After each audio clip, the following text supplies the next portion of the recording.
I think this wall is a daily reminder of the bridges that we've built, of the connections that we make in the community.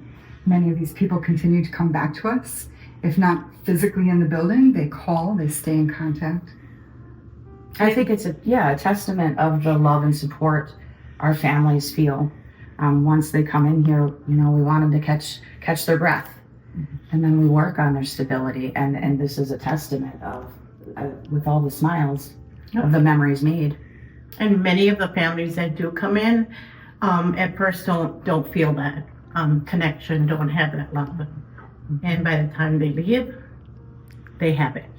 I think something that's really different about our program is that it's long-term. It's not a shelter. It's not here for 30 or 90 days. They really stay with us for a period of time, and now they're giving back in our mentoring program and much longer term. So that relationship piece absolutely is God's work in practice. The other thing is, I think that's important, is we're there for them through thick and thin, good and bad.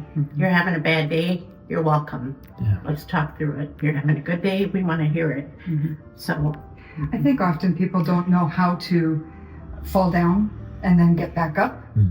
And we are able to offer people that opportunity. People can come in and make a mistake, and we can show them the forgiveness, and we can show them that they're worthy of living through that mistake. And then I think in turn the ripple effect of that is really big. They can in turn forgive the people in their lives for mistakes that have been. I think a really awesome point, we do have two staff members here that used to live here. So that's really, I think, amazing. There was maybe a few years ago, the doorbell rang, and it was a mom who had left not under the greatest circumstances. We were surprised to see her, but happy. Of course, we invited her in. Do you want to have dinner with us? She asked to volunteer. She asked to come back to give back and volunteer here because she realized at the moment she wasn't ready. And she was doing much better by this point, but that she wanted to come back and say thank you was really touching. I would say our families come to us with really varying levels of faith and spirituality. But I think in working the Bridgeway program, they really see a lot of the values like grace and learning to forgive themselves is a really important skill. So I think their daily lives, they start to see some of those values played out. for instance, working with a mom here, she's her little 4-year-old, and she does caregiving.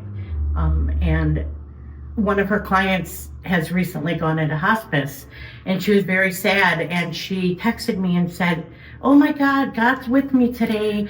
He's better."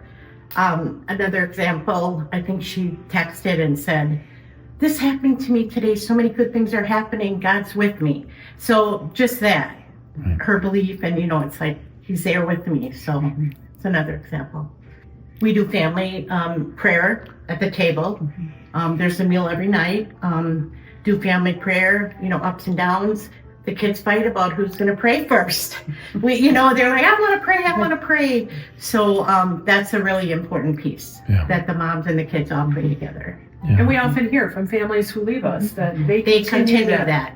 Yeah, that's something that's no important electronics to them. at the table. It's just family fellowship time. Connection. And a lot of kiddos, after they've left and moved on, when they come back, they say they still make mom sit at the table for dinner and no electronics, because that is their moment to bond.